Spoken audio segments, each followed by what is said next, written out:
두 번은 없다. 지금도 그렇고 앞으로도 그럴 것이다.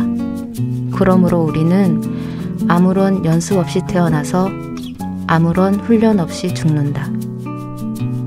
힘겨운 나날들, 무엇 때문에 너는 쓸데없는 불안으로 두려워하는가?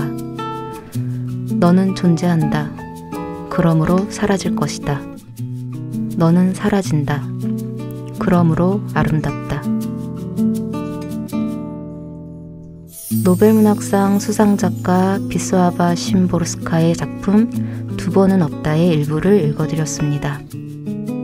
모두들 한 번쯤 그런 적 있지 않나요? 너무나 기다렸던 무언가를 허무하게 놓쳐버리게 되었을 때, 아, 한 번만 더 기회가 있다면 더 잘할 수 있을 텐데 하고 아쉬워한 경험. 누구나 속으로 한 번쯤은 있었을 거예요.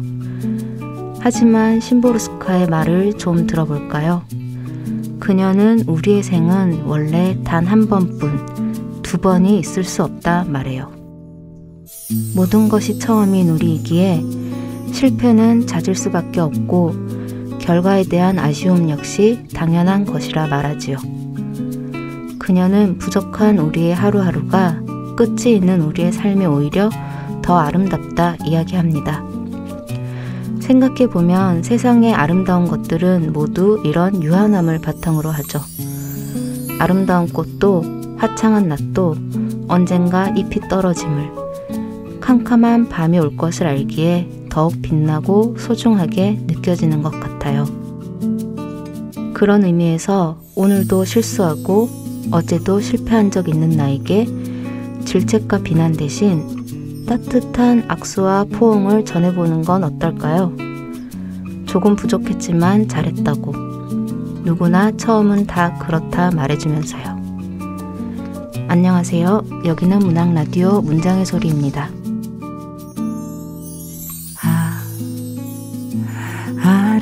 아름답다. 어느새 여름이 도착했구나. 오늘은 또 어떤 핑계로 너에게 만나자 말해볼까. 너는 알까, 내가 널 좋아하는 걸. 사실은 꽤 오래됐지, 처음 만난 날부터. 문학라디오 문장의 소리. 안녕하세요. 저는 DJ 최진영입니다. 새 책을 낸 작가를 모시고 작품을 둘러싼 다양한 이야기를 들어보는 시간, 지금 만나요. 오늘은 지난주에 이어서 첫 책 특집을 준비했습니다. 오늘 손님으로는 최지은, 강보원 시인님 모셨습니다. 어서 오세요. 안녕하세요. 반갑습니다. 반갑습니다. 최지은 시인님은 무엇을 좋아하고 무엇을 싫어하시나요? 네, 저는 여름을 좋아하지만 봄밤이 끝나가는 것을 싫어하는 최지은입니다. 시집과 아주 딱 들어가는 네. 말씀을 해주셨어요. 네, 강보원 시인님은? 저는 휴식을 좋아하고 추위를 싫어하는 강보원입니다. 아, 네. 겨울을 싫어하시겠네요? 네, 겨울 정말 안 좋아합니다. 아, 네, 정말 안 좋아하시는 게 느껴졌어요. 네, 감사합니다. 두 분 시인님에 대해서 소개를 드리겠습니다. 최지은 시인님은 2017년 창비 신인 시인상에 당선되며 작품 활동을 시작하셨고요. 첫 시집 봄밤이 끝나가요. 때마침 시는 너무 짧고요를 출간하셨습니다.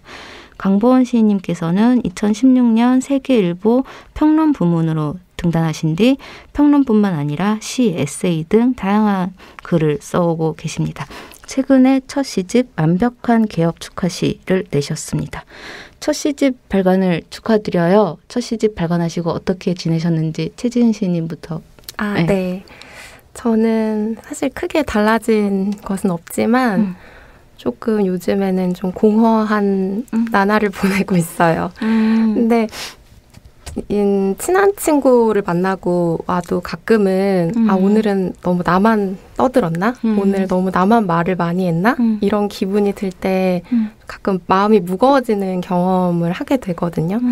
근데 이 시집이 저한테는 좀 오랫동안 저 혼자 떠들어서 좀 공허하고 적막한 그런 기분이 들더라고요. 그런 같은 맥락으로. 그리고 또 저 혼자만 이야기를 좀 했기 때문에 또 듣게 되는, 그러니까 독자가 되시는 대화를 나누는 독자들께 어떤 오해나 또 우리 대화 사이에 격차가 있지는 않을까 하는 그런 걱정하는 마음도 이제서야 약간 독자를 인식하기 시작한 거예요, 제가. 네, 그래서 요즘에는 조금 공허한 그런 나날을 보내고 있는 것 같아요. 네. 리뷰를 찾아보시길 네. 추천드립니다. 이 공허함을 해소하기 위한 좋은 방법일 것 같아요. 저도 그 공허함을 느낄 때가 있으면 그때 그냥 리뷰를 찾아봅니다. 네, 감사합니다. 강보은 씨님은 어떻게 지내셨어요?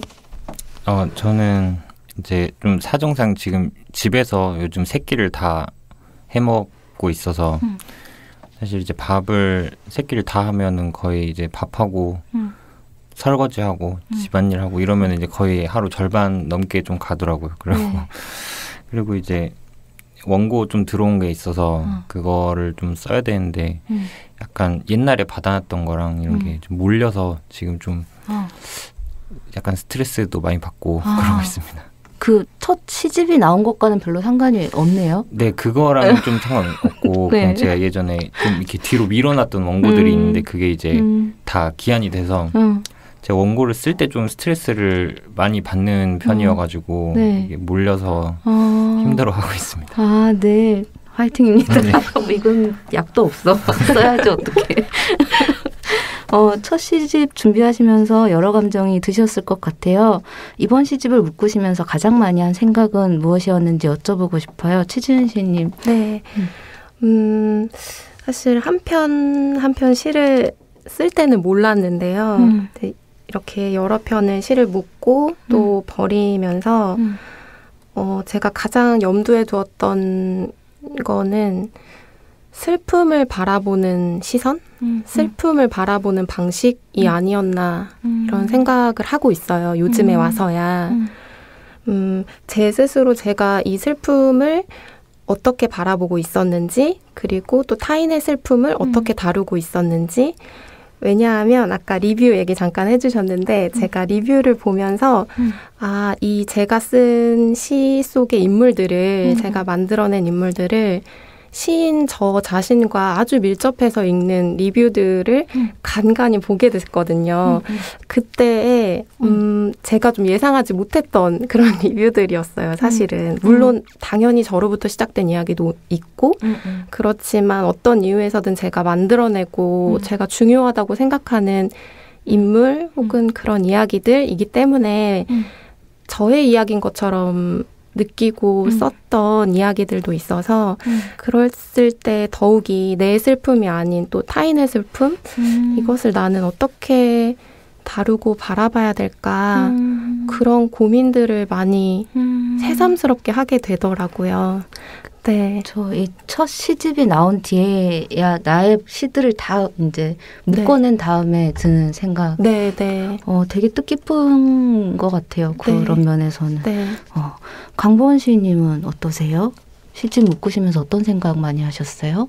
저는 이제 책이 그냥 이제 좀 잘 나왔으면 좋겠다 이런 생각도 하고 이제 독자들한테 이제 책이 나왔을 때 한 권에 이제 가치가 있는 책을 만들고 싶다 뭐 이런 생각도 했었고 또 편집자님께 감사하다는 생각. 그러니까 뭐 늘 이렇게 잘 봐주시고 다 아마 작업을 하면은 편집자분들이랑 이제 교감이 다 있을 거라고 생각하는데 저는 이제 민음사 정기현 편집자님이 해주셨는데 이게 좀 시집을 제가 이제 시 부문으로 등단을 하기 전에 시집 50편을 이제 투고를 해서 이제 거기서 이제 편집부에서 이제 오케이가 돼서 출간이 된 거라서 그게 이제 저는 이제 특히 좀 더 감사하더라고요. 그거가 안 됐으면은 이제 아직도 책이 안 나왔겠지 뭐 이런 생각도 하면서 그리고 이제 원래 이제 시집 내기 전에 알던 사람들 뭐 이제 그 사람들이 이제 시집 내고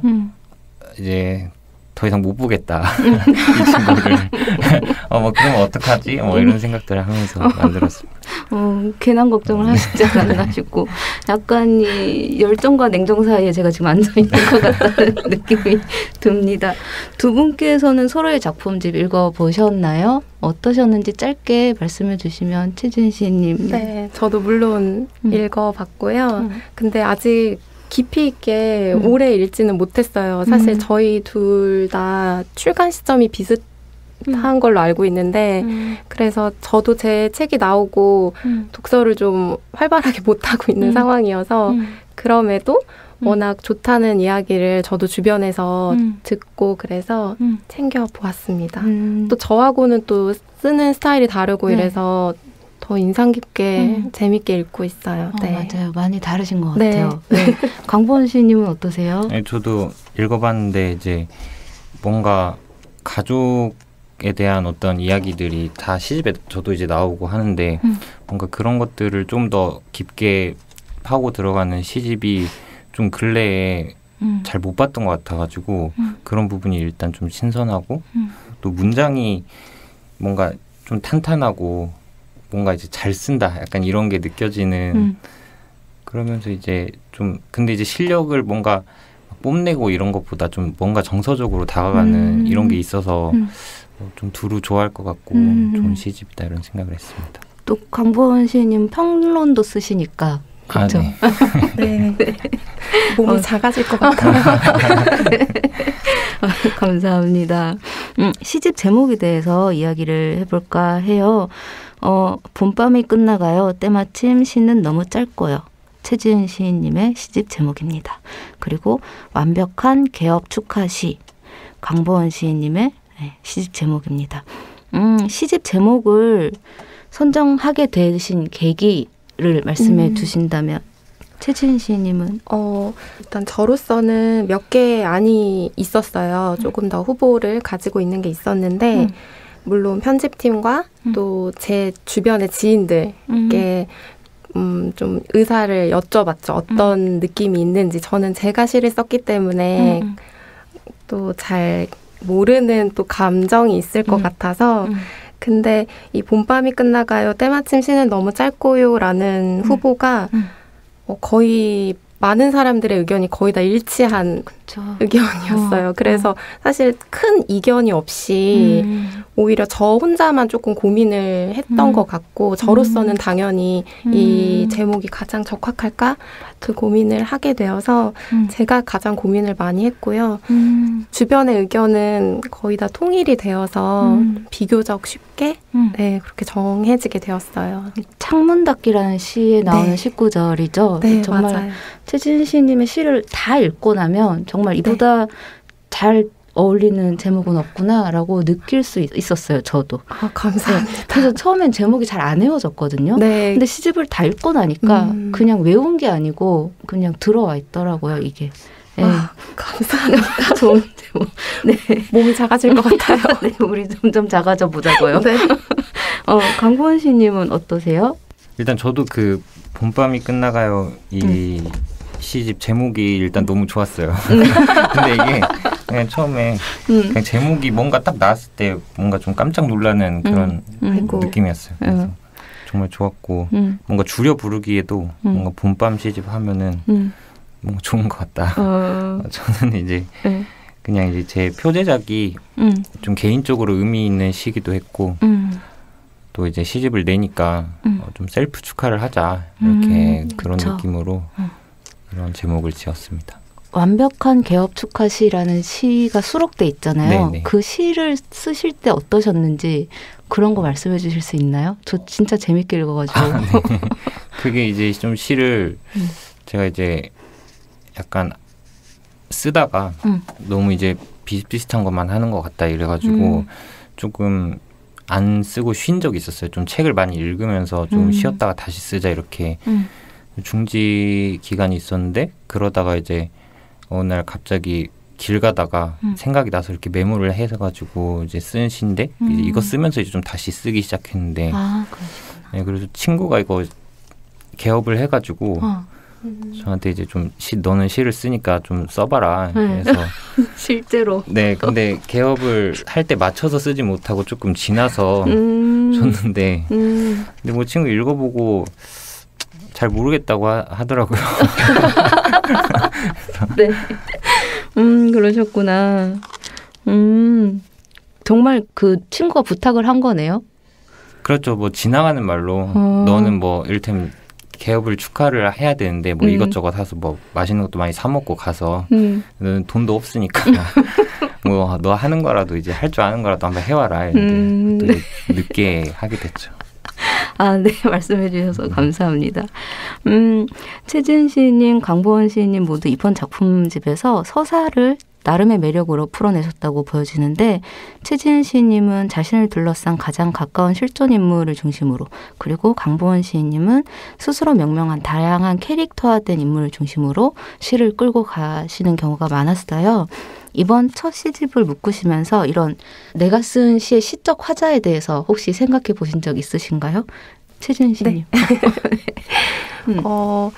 네, 실존 인물이라고 이렇게 표현하셨지만 앞서 말씀드린 대로 사실은 네, 실존은 아니지만 사실 제 본인의 경험은 좀 빈약한 것 같아요. 아무리 다양한 경험을 제 시간과 역사 속에서 한다고 하더라도 또 사실 현실에서 일어나는 것 자체는 또 너무 터무니없고 네, 예측할 수가 없어서 오히려 맞아. 문학으로 담아낼 때는 리얼리티가 떨어지더라고요.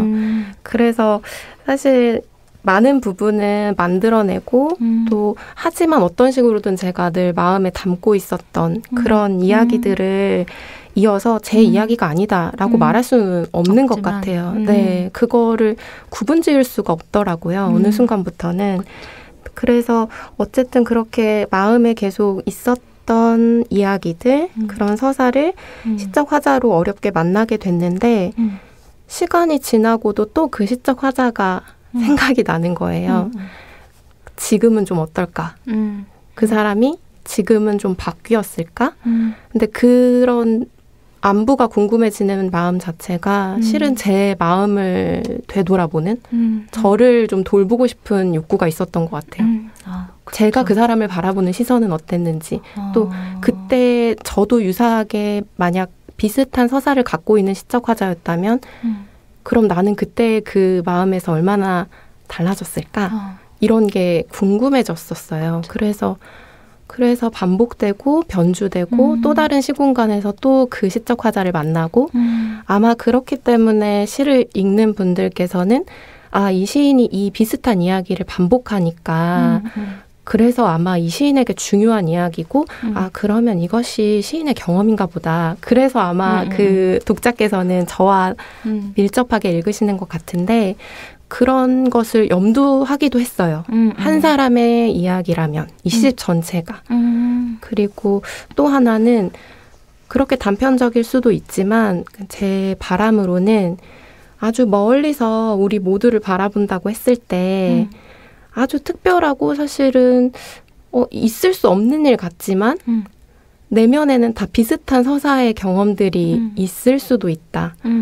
그리고 실제로 그런 일들을 겪기도 하니까요. 아주 친하게 지내서 몰랐는데 어느 날 우연히 대화를 하다가 나도 그런 일이 있었는데 라고 알게 되거나 그랬을 때 우리 관계가 확 멀어지기도 하고 확 가까워지기도 하고 제가 몰랐던 세계가 확 또 커지기도 하고 그런 경험들을 저도 살면서 해왔기 때문에 아, 어쩌면 이 각 편의 시적 화자들을 한 사람이 아니라 모두 다른 사람이지만 그것을 내밀하게 갖고 있는 서로는 모르는 그렇게 풍부하게 읽을 수도 있지 않을까라는 그런 저의 바람도 있었던 것 같아요. 네, 시적 화자에 대해서는.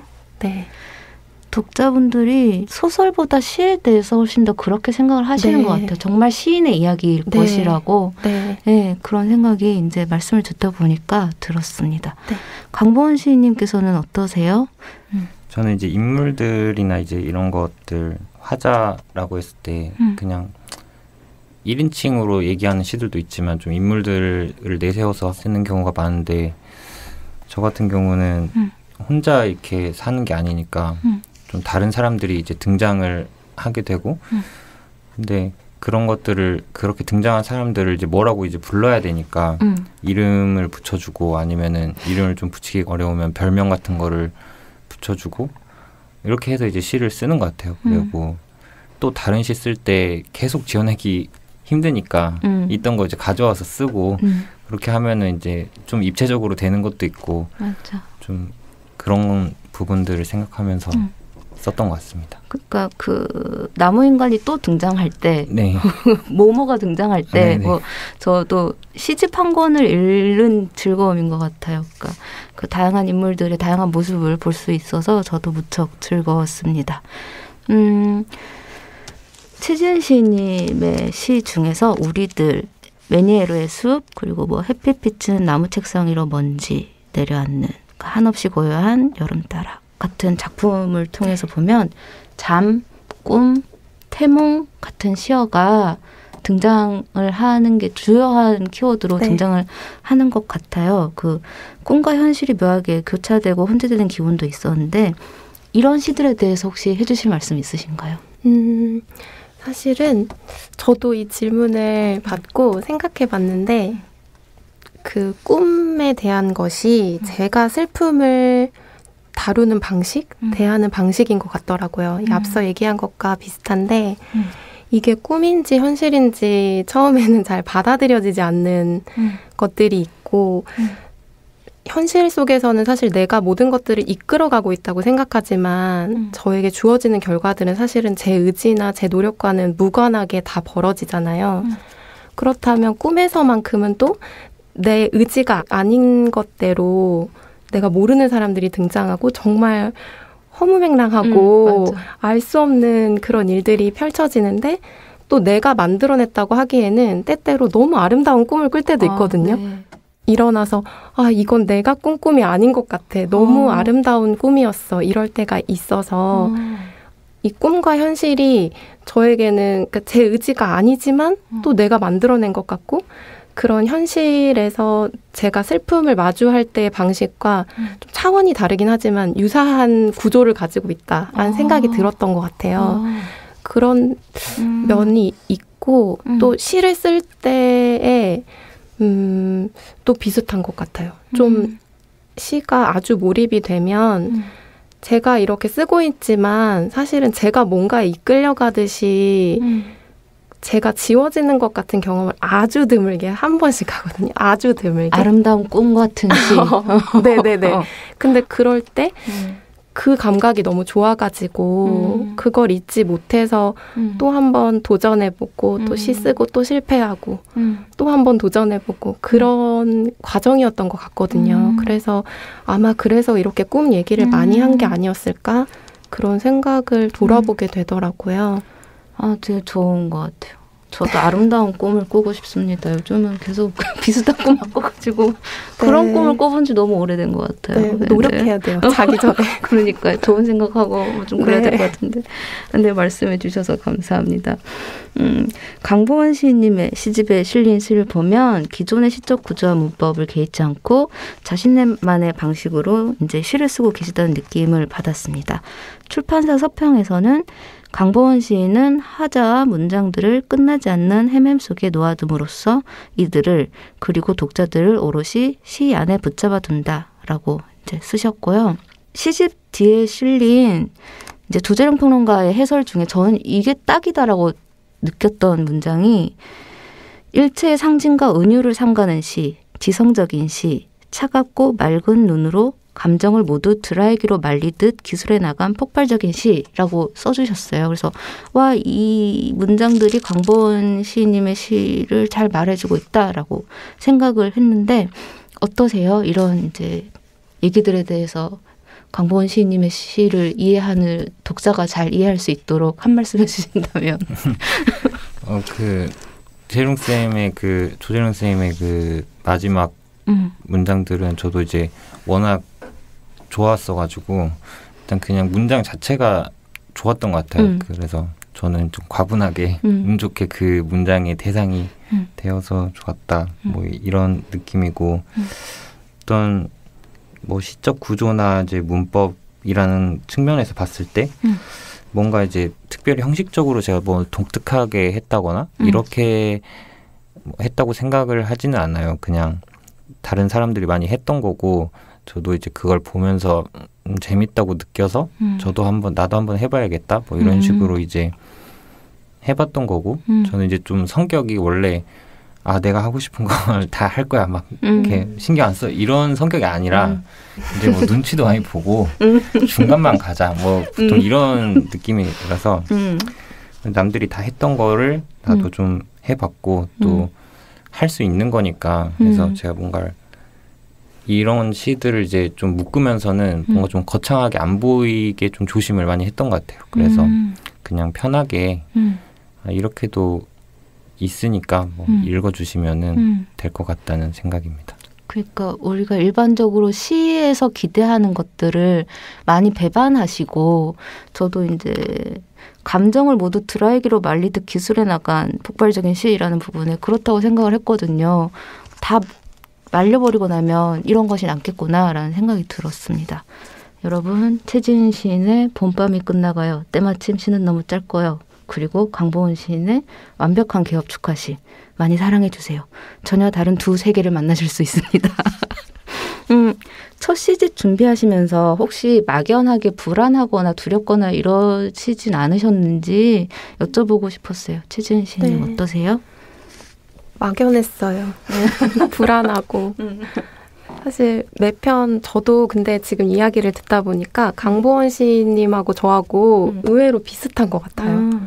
저도 남의 눈치 엄청 보고 아니, 우리 뭐 다 그래. 네. 그러니까 글 쓰고 있는 거지. 네. 하고 싶은 거 제가 뭘 하고 싶은지도 잘 모르고 그게 뭔가 비슷한 결이 기질이 있다는 생각이 들었는데 당연히 불안하고 매편 마감을 할 때마다 불안해요. 너무 힘이 들고 어렵고 근데 그거를 이게 제 최선이라는 걸 늘 받아들여야만 또 나아갈 수가 있잖아요. 그게 너무 어렵더라고요. 그쵸. 그게 늘 매번. 그래서 돌아보면 항상 힘들었던 것 같기는 해요. 시를 쓰는 재미와 기쁨은 별개로. 근데 또 당연한 것일 텐데 그래서 그걸 알았으면서도 시집을 묶을 때는 좀 후련할 거라고 생각했지만 전혀. 그렇죠. 네, 개운함이 없더라고요. 그냥 그 첫 책을 내려고 작업을 하면서 알게 되지 않나요? 내가 이런 시를 썼었네. 네. 뭐 이렇게. 네. 그래서 나의 지난 과거를 정리한 후 이제 네. 다음으로 가는 느낌. 네. 비슷한 것 같아요. 소설도 그렇고 그런 좋은 기능이 있는 것도 같아요. 네, 책 한 권으로 묶는다는 것은 뭔가 거창한 일이라기보다는 나의 지금까지를 일단락 짓는 그런 계기로도 참 좋은 것 같다는 생각이 듭니다. 네, 너무 공감해요. 맞아요. 강보은 시인님은 어떠셨어요? 이 시집 묶으시면서 혹시 들었던 불안감?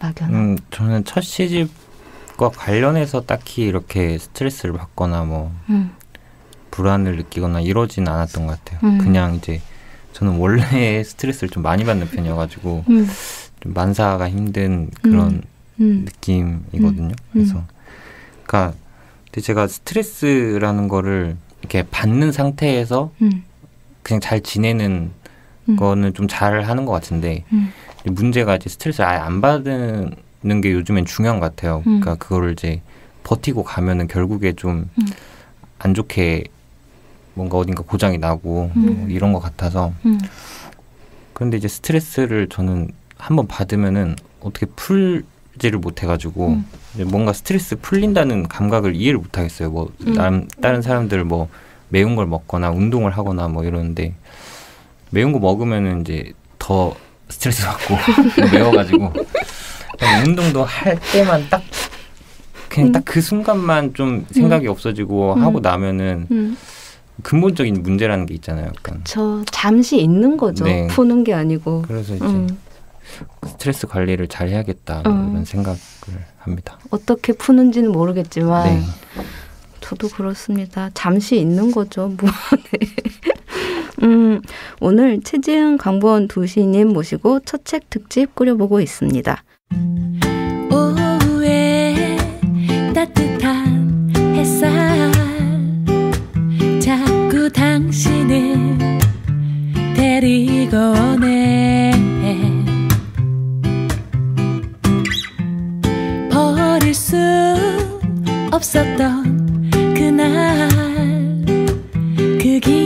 어딜 아직 저 빛들 속에 숨어 있나.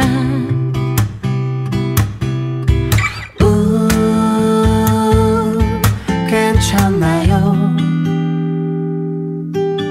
그립다 말하면 내 꿈에 초대할 텐데.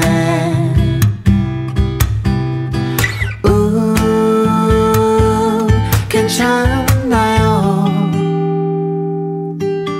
그립다 말해요. 오늘 그대를 초대할게.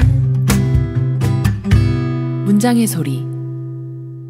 이번 코너는 다양한 물음표들 서로에게 묻다입니다. 두 분께서 서로의 작품 중에 인상 깊으셨던 작품을 고르셔서 일부분을 낭독해 주신 다음에 상대방에게 궁금하셨던 부분을 질문하는 방식입니다. 우선 최지은 시인님께서는 강보은 시인님의 어떤 작품을 골라오셨나요? 네, 저는 사실 인상 깊었던 작품이 많았어요. 많이 접어왔는데 그래도 시에 대해서, 시 자체에 대해서 질문하는 것보다는 그런 자리는 또 많이 있을 것 같아서 요즘에 제가 하고 있는 고민에 겹쳐서 표제시라고 할 수 있는 완벽한 개업 축하시. 사실 저는 이게 실제 경험에서 비롯된 거라고는 생각을 못했고 이 축시를 쓰는 것 저도 근래에 좀 부탁을 받은 일이 있거든요. 네.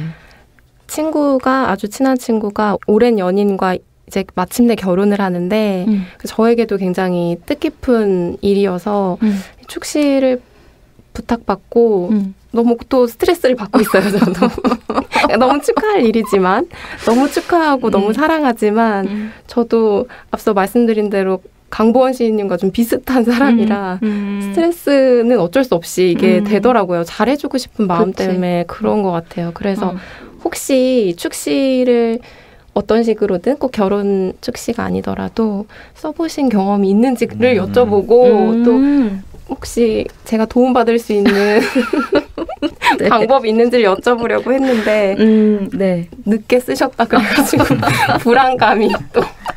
그러면 일단 최지은 시인님께서 골라오신 부분을 네. 낭독을 먼저 들어볼게요. 시 중에 어떤 부분을 읽어주실 건가? 시가 굉장히 길잖아요. 네. 네, 그래서 앞에 부분을 그럼 읽어볼까요? 네. 제목부터. 네. 그러면 최지은 시님의 낭독 들어보겠습니다. 완벽한 개업 축하시. 강보원.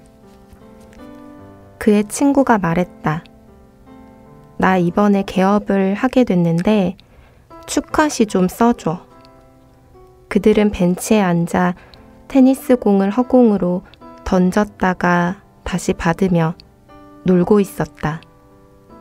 응, 알았어. 그는 대답했다. 그는 아마추어 시인이고 문예지에 발표한 시는 아직 없지만 시에 대해 많은 걸 알았고 또 많은 걸 모르기도 했다. 그들은 테니스 공을 조금 더 던지고 받고 하며 놀다가 헤어졌다. 여기까지만 들려드릴까요? 네. 네. 자, 시를 읽기 전에 질문을 해주셨어요. 축시 어떻게 쓰면 되는 건가요? 강보은 시인님.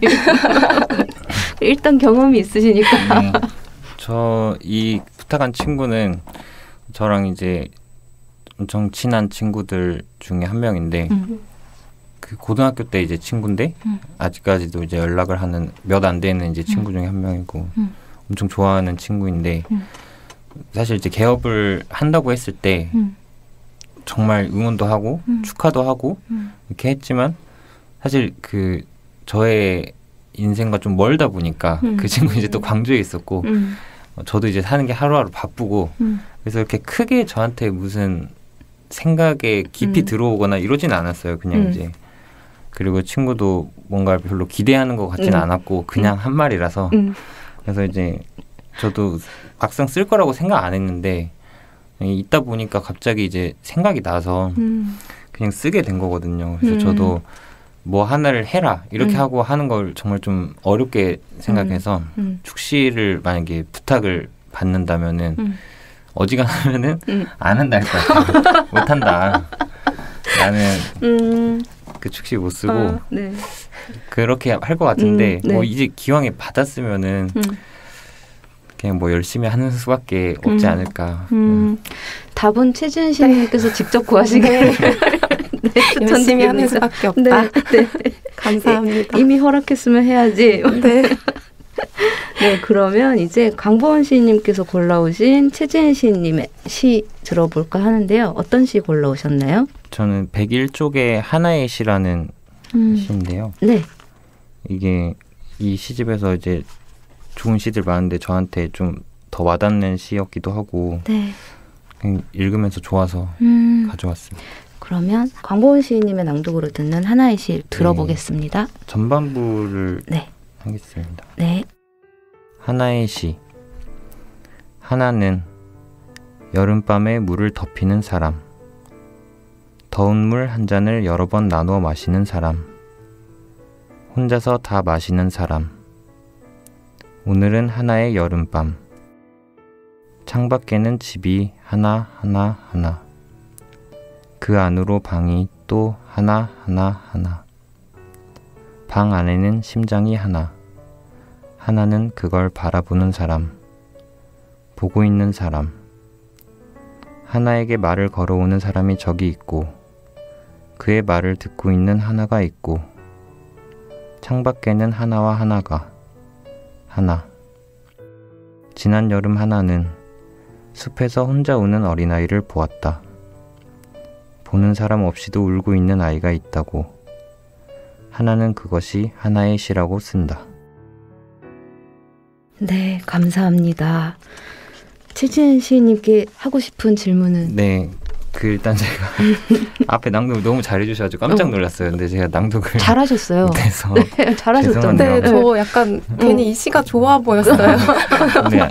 정말 갑자기 너무 낯서네요. 좋았어요, 저도. 그 리듬감이 있어가지고 그 뭔가 읽으면서 너무 좀 좋았고 낭독할 때도 좋을 것 같았는데 사실 제 질문은 이제 좀 뒷페이지에 있는 부분이랑 관련된 건데 그러니까 이게 하나인데 뭔가 하나가 아닌 그런 느낌이잖아요.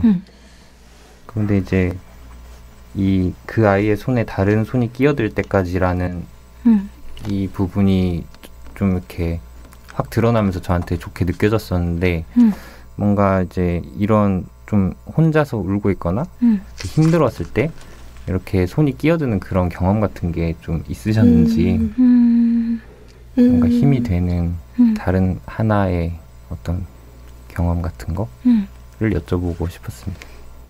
와, 질문이 정말 낭만적이네요. 네. 저는 굉장히 실용적인 질문을 가져왔는데 물론 있을 것 같아요.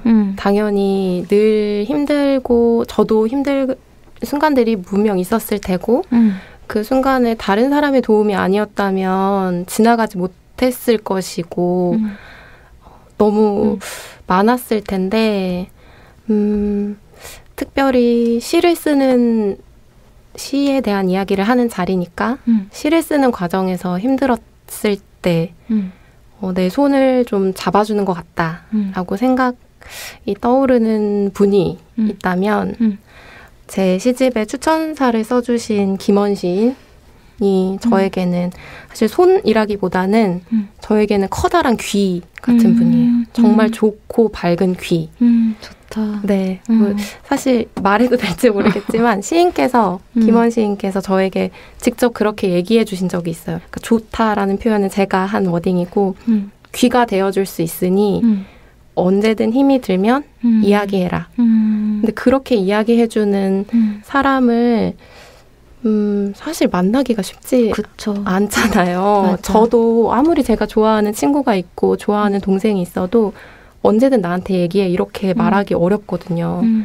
근데 사실 김원 시인은 어떤 해결법을 저에게 제시해주고 조언을 해주시고 이래서 저에게 기댈 수 있는 분이라기보다는 정말 제 얘기를 잘 들어주시는 선생님.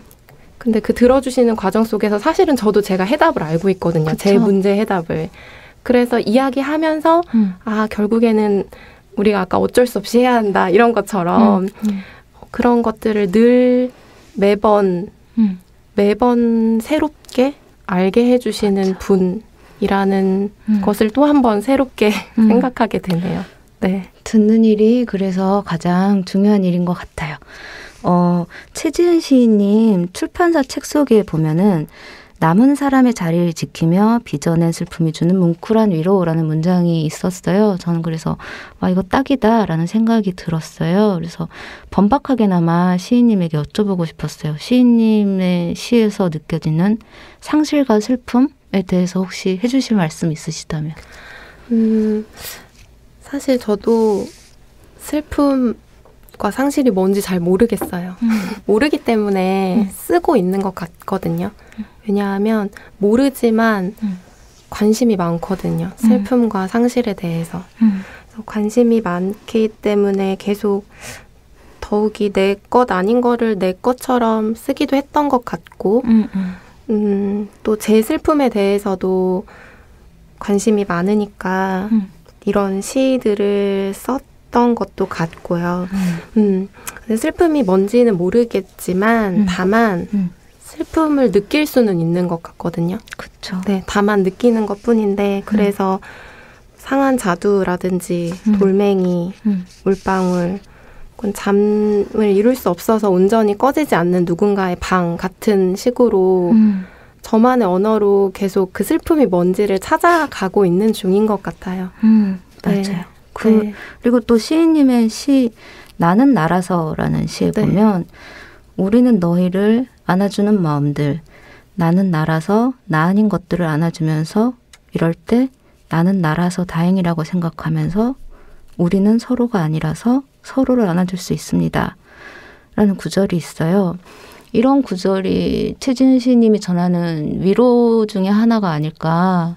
그러니까 슬픔과 상실만이 있는 게 아니고 그 뒤에 오는 위로가 있다는 느낌이 들었어요. 그래서 다시 번박하게 여쭤보자면 네. 최지은 시인님에게 위로란 네. 어떤 것일까? 위로는 조심스러운 일이죠, 사실. 네, 조심스러워요. 왜냐하면 그만이 느끼고 있는 그 감정, 또 그런 이유들은 오직 그 사람만이 자기가 겪어온 시간과 역사 속에서 그 사람만이 다 알 수 있기 때문에 위로라는 것 자체가 좀 어려워요. 그래서 저도 사실 누군가에게 사람으로부터 위로받는 거는 그렇게 기대하지 않으려고 하거든요. 상처받을까 봐. 괜히 상처받을까 봐. 근데 다만 이상하게도 나도 그런 엇비슷한 감정을 알아. 라는 것이 나는 나라서라는 시에서도 그런 정서가 통하는 여인들의 대화가 계속 이어지고 그쵸. 그리고 실제로 어떤 그런 말의 경험이나 대화의 경험보다 저에게는 눈맞춤의 경험이 강렬한 게 있었어요. 어떤 분과 이야기를 나눴을 때 서로가 아마 마음이 벅차서 대화는 거기서 멈추었던 것 같아요. 편하게 이야기하던 말은 멈추었었는데 그 순간 눈이 마주치고 있었거든요. 근데 그 눈을 피하지 않고 저도 그 눈을 보고 있고 그분도 제 눈을 보고 있는 그 눈맞춤의 경험이 굉장히 강렬했어요. 그리고 실제로 그게 또 그 다음에 시들을 쓰는 데 있어서 그리고 이 시집의 시인의 말에도 눈맞춤이라는 이야기가 나오는데 그 이후로 저를 많이 변하게 했죠. 아, 눈맞춤의 경험이 이렇게 강렬하구나. 그런 그쵸. 생각을. 네. 듣는 귀와 바라보는 눈으로 네. 연결이 됩니다. 네. 강보원 시인님의 또 시에 대해서 얘기를 해볼까 합니다. 이 완벽한 개업 축하 시에 실린 시들에 보면 아까 제가 뭐 나무인간 얘기도 잠깐 했지만 굉장히 다양한 캐릭터들이 나와요. 하버트 씨, 기다려 아저씨, 캉캉 할매, 모모, 뭐 나무인간 함장 정말 다양한 캐릭터들이 나오는데 이런 시의 인물들을 따라가는 재미가 또 있더라고요. 시인님께서 이런 인물들 어떻게 구상하시는지 혹은 가장 애정하는 캐릭터가 있으신지 여쭤보고 싶었어요. 애정하는 캐릭터를 뭐 하나를 이렇게 찝기는 어려울 것 같고 그냥 시집을 묶으면서 좀 신기했던 거는 원래 이제 허버트 씨라는 그 인물이 그렇게 큰 비중이 아니었는데 뭔가 좀 묶다 보니까 이제 좀 비중이 커졌더라고요. 그래서 그런 것들이 좀 신기했고 뭐 인물은 아까도 조금 말했었지만 그냥 좀 자연스럽게 다른 사람이 등장할 때 그 사람의 이제 이름을 붙여주고 불러주고 이러면서 이제 좀 자연스럽게 생기는 편이라서 이름도 그냥 그때그때 지으시는 거예요? 뭐 검색해보기도 하고 뭐 책도 그래요? 보고 이렇게 짓고 하나 좀 괜찮은 거 있으면 자꾸 쓰고 이러면서 저 시인님의 시 막 정말 궁금한 시들이 굉장히 많았는데 그냥 그중에 하나만 콕 집어서 전 참회의 시간이란 시가 되게 인상적이었거든요. 그 시 어떻게 쓰시게 되셨는지 혹은 뭐 그 시를 읽으실 독자분들을 위해서 한 말씀 해주신다면. 전 너무 좋았어요. 그 시가. 저도 쓰고 마음에 들었던 시고 근데 그 시는 조금 오래전에 쓴 거긴 해요. 네. 오래전에 썼었고 이 시를 썼을 때는 그냥 좀 구조나 그러니까 시에서 좀 호흡을 길게 가져가는 것들을 배워갈 때 좀 스스로 해보고 그런 게 좀 처음으로 만족스럽게 됐던 그런 시였던 것 같아요. 저는 이 참외가 네. 야채, 채소, 과일 참외인 줄 알았는데 네. 시를 읽고 나니까 그 참외가 아니더라고요. 네, 그래서 궁금하신 분들은 직접 찾아서 읽어보시게 이 참외는 도대체 무슨 참외인가 권합니다. 시인님께서는 평론도 쓰시잖아요. 네. 그 평론과 시 쓰기의 상관관계 이런 거 혹시 있으세요? 시를 쓰실 때 뭐 영향을 받으신다든가 평론을 쓰는 나에게 뭐 이런 거.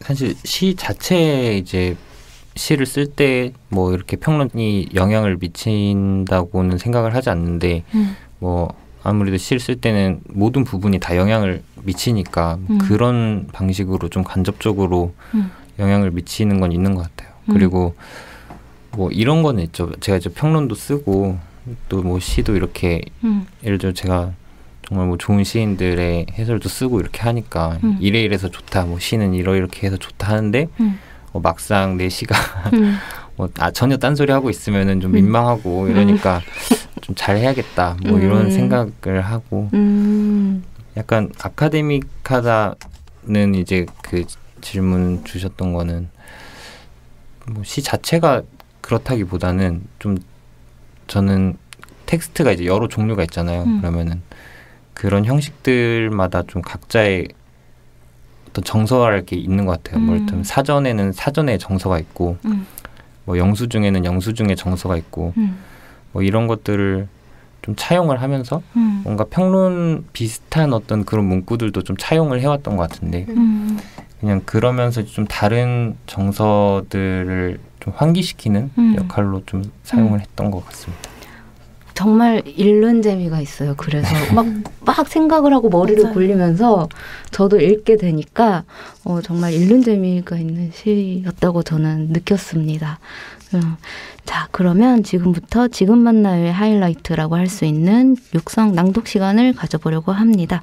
직접 골라오신 시를 읽어주시는 코너인데요. 치지은 시인님은 어떤 시를 읽어주실 건가요? 저는 조금 긴 시인데 괜찮을까요? 어떤 시인가요? 대부분 길어서 네. 제일 마지막에 있는 지혜의 시간이라는 시인데요. 네. 이 시를 가져온 이유는 제주에 너무 가고 싶어서 네. 네, 이 시에서 제가 이 지혜라는 인물을 제주에서 3살 된 강아지 수복이와 함께 사는 인물로 그렸거든요. 네네. 그래서 그 수복이를 안고 있는 시인의 의도를 말하면 재미없겠지만 이 시를 마지막으로 고치면서 이 마지막에 주석을 달면서 이 지혜는 사실 미래의 저 자신이거든요. 미래의 내 모습이 제주에서 살고 3살 된 강아지, 사람을 필요로 하는 누군가를 필요로 하는 강아지, 그의 이름은 수복이었으면 좋겠다 라는 미래를 좀 멀리 생각해 봤어요. 그래서 네, 이 시를 가져와 봤어요. 네, 그러면 최지은 시인님의 낭독 들어보겠습니다. 지혜의 시간. 깊고 뜨겁고 서글퍼 물 한 잔을 마신다는 지혜의 편지를 받고 나는 가만 지혜를 생각한다. 지혜는 하루 12시간 일을 한다. 빵을 굽고 초콜릿 과자를 만들고 아이들에게 책을 읽어주고 노래를 가르치고 아픈 나무를 살피고 정원을 가꾸며 눈을 잃고 귀가 더 밝아진 친구와 함께 목적 없이 걷고 또 걷고 산골 할머니에게 바다를 그려보내고 여전히 엄마 아빠를 기다리는 어른들을 위해 동화를 쓰고 어느새 배고픈 고양이를 만나고 오기도 하면서 지혜는 너무 바빠서 나는 지혜의 일을 다 헤아릴 수 없지만 가만 지혜를 떠올리는 이런 밤이면 지혜의 움직임은 성실하고 한결같고 부드러워 어린 날 나의 언덕이 펼쳐지는 듯 그 언덕의 양 끝에는 쌍둥이 천사가 언덕을 맞잡고 마치 이불을 털듯 부드럽게 언덕을 흐르게 했다. 그러면 우리 어린이들이 달려가 뒹굴고 달리고 일부러 넘어지기까지 하면서 언덕과 놀고 넘어지기 위해 또다시 일어나 달리면서 흐르는 언덕을 더 흐르게 했다. 변하도록. 오늘도 지혜는 깊고 뜨겁고 서글퍼 12시간의 사랑을 했고 10시간의 잠을 자고 완전한 잠. 그 안에서 지혜의 쌍둥이 천사는 지혜조차 가늠할 수 없이 넓고 깊은 지혜의 언덕 양 끝에 서서 지혜의 중심을 흔들어 주겠지. 변하도록.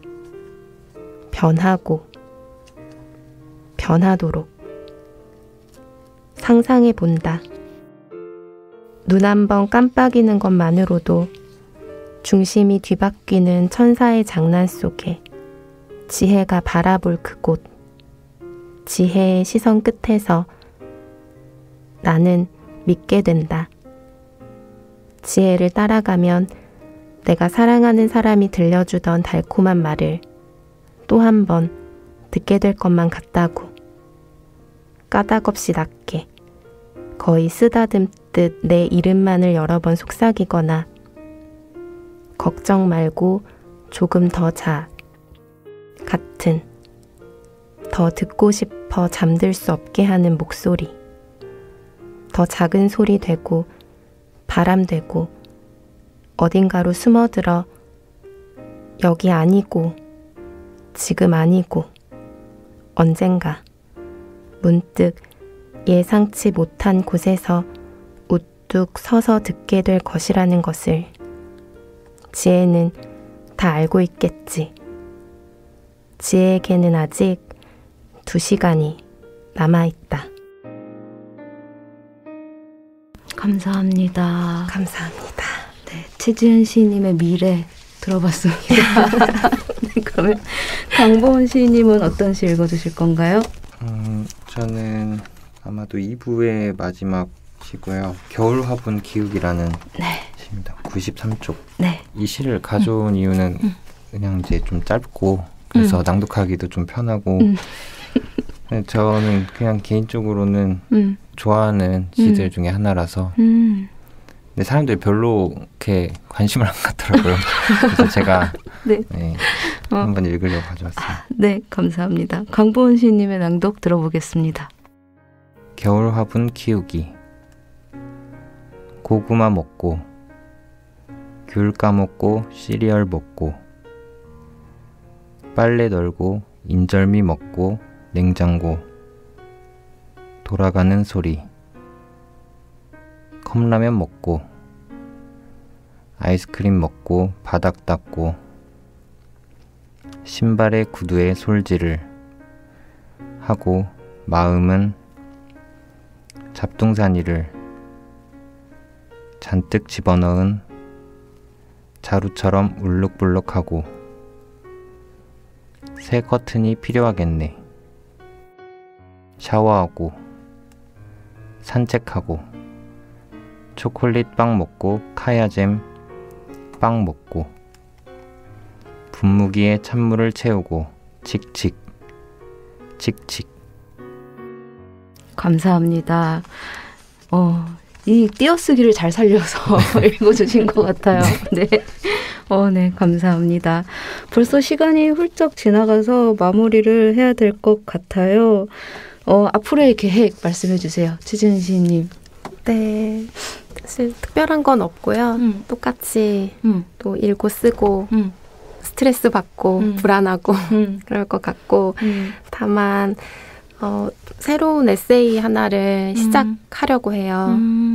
네, 그래서 로댕, 오기스트 로댕에 관한 책이거든요. 네. 제가 너무 사랑하는 아티스트라서 용기를 내서 한번 써보겠다 이렇게 마음을 먹게 돼서 네, 로댕과 함께하는 또 다른 계절을 맞이하게 될 것 같아요.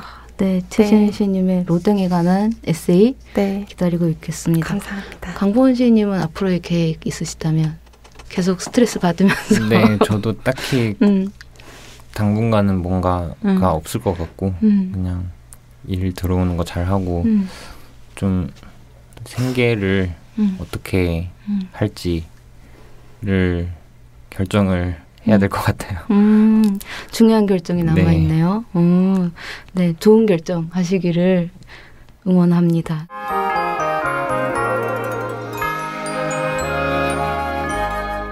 제가 마이 페이보릿 해야 되는데 빼먹을 뻔했어요.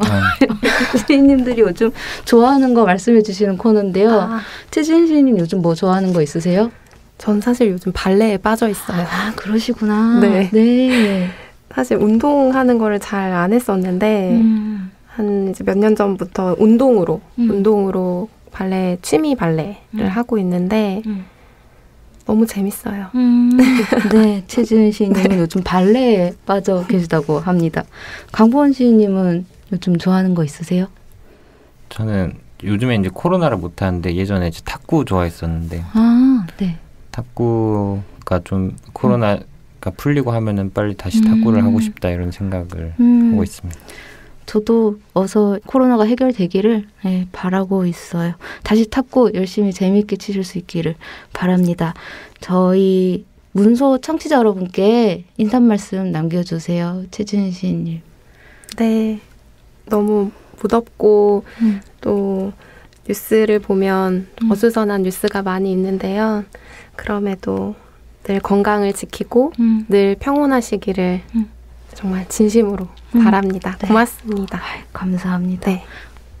네, 지금 뭐 다들 힘드니까 뭐 어쩔 수 없이 잘 하루하루 힘을 내서 같이 잘 해갔으면 좋겠습니다. 네, 감사합니다. 네. 오늘 나와서 이렇게 좋은 말씀 많이 해주셔서 감사합니다. 감사합니다. 문장의 소리가 마련한 3분 광고 지금 읽어요 시간입니다. 누구든 자신이 원하는 책을 광고할 수 있습니다. 단 시간은 3분뿐. 오늘의 광고주는 서울시 노원구에 위치한 문화 플랫폼 더 숲의 유동석 관장님입니다. 지금 전화로 연결해 보겠습니다. 안녕하세요. 예, 안녕하세요. 네, 관장님 반갑습니다. 예, 반갑습니다. 네, 더 숲은 노원문고에서 운영하는 문화 플랫폼이죠. 이 공간이 낯선 분들을 위해서 간단히 소개를 좀 해주신다면요. 예, 이거 더 숲은 2016년 12월에 오픈을 한 서울 노원구에 위치한 복합 문화 플랫폼으로 일단 서점으로 이제 작은 서점 같은 개념으로 서점이 기반이 되어서 2개관이 있는 예술영화 전용관을 운영하고 있고요. 그리고 카페와 그다음에 베이커리 그리고 이제 브런치를 제공하고 그다음에 세미나룸도 있어서 여기서 모임 같은 것도. 아, 네. 베이커리까지 서점에서 베이커리까지 정말 지하 1, 2층에 또 갤러리가 있어서 네. 미술 전시도 계속 진행하고 있습니다. 아, 네. 정말 매력적인 곳이네요. 저도 언젠가 한번 가보겠습니다. 다양한 역할의 공간인 만큼 관장님의 업무도 적지 않을 것 같은데요. 평소에 책을 읽으실 여유가 좀 있으신가요? 예, 여기 이제 워낙 또 많은 장르의 일단 문화 콘텐츠를 다루는 곳이다 보니까 네. 책을 읽을 수 있으면 많이 읽는 것이 이제 업무에도 도움이 되고 그런데 지금 코로나 때문에 여러 가지로 인력도 많지 않고 하다 보니 지금 업무가 너무 많아서 네. 사실은 책도 거의 읽기 힘들고 제가 또 전공은 영화인데 넷플릭스는 거의 매달 기부를 하고 있는 실정입니다. 네. 네. 그러면 혹시 어떤 분야의 책을 좋아하세요? 그냥 그때마다 관심 있으면 그쪽 관련된 책들을 막 여러 개 연속으로 좀 막 이제 읽다가 또 그러다 말고 또 이런 스타일인데, 근데 보통 역사 관련된 책이라든가 특히 문화사 쪽 관련된 네. 책들을 좋아하고요. 장르 소설 쪽도 SF나 아니면 추리물 그런 것도 이제 좋아하고. 네. 예. 근데 그냥 별로 가리는 거 없이 그냥 조금 많이. 코로나19 상황이 네 빨리 정리가 돼서 관장님께도 좀 책을 읽고 영화를 볼 수 있는 여유가 생기시길 바랍니다. 네, 오늘 광고하실 책은 어떤 것인가요? 예, 저기 나이덕 시인님의 예술 산문집 예술의 주름이라는 책입니다. 아, 네, 감사합니다. 저희가 3분을 드릴게요. 정확히 3분 후에 마이크가 꺼질 거예요. 3분 안에 하고 싶은 말씀 다 하실 수 있기를 바랍니다. 그럼 준비되셨나요? 예, 예. 네, 그럼 광고 시작해 주세요. 시작. 예, 제가 소개드릴 책은 나이덕 작가님의 예술 산문집 예술의 주름들인데요. 저희가 7월에 이제 북토크도 예정이 되어 있었는데 코로나 상황이 좀 심각해지면서 북토크도 취소되어서 저희로서는 되게 아쉬운 작품입니다. 그래서 소개를 드리려고 하는데 이 작품의 작가이신 나이덕 시인님은 사실은 이 근처에 과기대에 재직하게 되신 이후에 저희 공간에도 자주 놀러 오셔서 영화도 보시고 와인도 드시고 식사도 하시고 그래서 저희에게는 되게 낯익은 작가님이신데요. 이 작품에서는 총 5개 소주제로 나눠서 1부, 2부, 3부, 4부, 5부까지 있고 1부는 생태 자연에 관한 거, 2부는 여성주의 쪽 정체성에 관한 거, 3부는 예술가의 자의식, 4부는 장르와 문법의 경계를 넘나드는 실험, 5부는 시와 다른 예술의 관계, 다른 예술의 만남을 다루는 것들을 이렇게 묶어놨는데 총 챕터마다 6명의 작가 혹은 6개의 그래서 총 30명의 작가 혹은 작품을 책을 통해서 소개를 하고 있습니다. 그래가지고 이 글들은 사실 글을 쓰기 위해서 일부러 작품들을 찾아보고 이런 글이 아니라 딱 글을 읽어보면 알 수 있듯이 작가님이 그냥 일상을 살아가시면서 재밌게 보았던 전시라든가 영화, 이 책을 읽다 갑자기 떠오른 그림이 있어서 화집을 꺼내본 그런 경험들에서 시작되는 글들인데요. 그래서 시인의 예민한 시선, 그리고 이제 비교적 평이한 언어로 쓰여 있어서 읽기도 평이하고 되게 빠른 시간 안에 사실은 읽으실 수 있어서 요즘 같은 더울 때 여가로 즐기시면서 읽으시기 좋으실 것 같은데요. 근데 동시에 또 많은 작가들, 근데 사람마다 좀 다르겠지만 이미 알고 있는 작가도 있을 것이고 아니면 이름만 들어본 작가 혹은 처음 들어보는 작가들 여러분들을 소개시켜 주셔서 읽다 보면은 계속 인터넷을 뒤져서 그 작가들에 대해서 검색을 해보게 되고 유튜브 같은 거 찾아보면서 음악도 들어보게 되고 하면서 좀 더 즐거움의 시간을 연장할 수 있는 그런 책인 것 같습니다. 그리고 그러다 보니까 이렇게 이 책을 읽으면 읽어보고 싶은 책, 들어보고 싶은 음악, 그리고 주목해서 다음 작품을 기다리고 싶은 작가들, 전시가 언제 열리게 되면 꼭 가봐야 하는 작가들, 그런 많은 기대감이 생기고 그런 기대감만으로도 충만해지는 경험을 선사하는 작품이라고 생각합니다. 3분 안 됐나요? 아, 네, 이제 다 말씀하신 건가요? 예. 아, 네. 감사합니다, 관장님. 3분은 안 됐어요. 아, 예. 그렇지만 책 소개해 주셔서 정말 감사해요. 예, 감사합니다. 네. 더 숲의 유동석 관장님이 소개해 주신 나이덕 시인님의 예술의 주름들, 다양한 예술 작품을 마주하며 얻은 시인의 경험과 감정, 해석 등이 담겨있는 책입니다. 서울 노원구의 문화 플랫폼 더 숲에서도 만나실 수 있다고 합니다. 3분 광고 지금 읽어의 문은 누구에게나 열려 있습니다. 광고를 원하시는 작가분들 그리고 독자분들은 문장의 소리 대표 메일로 신청해 주세요. 메일 주소는 munjang@arko.or.kr입니다. 문장@arko.or.kr. 선정되신 분께는 5만 원권 백화점 모바일 상품권을 드립니다. 지금 신청하세요.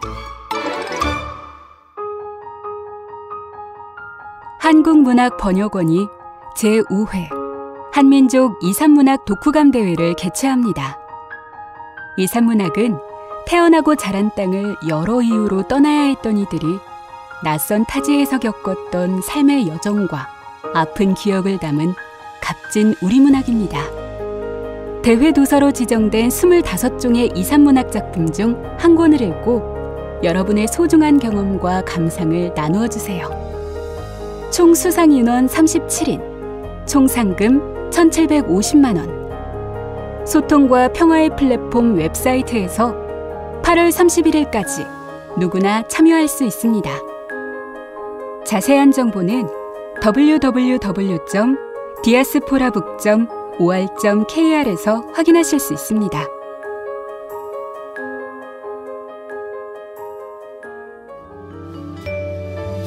문장의 소리 이제 마칠 시간입니다. 지금까지 연출 박소란, 구성작가 정선인, 방수진, 저는 최진영이었습니다.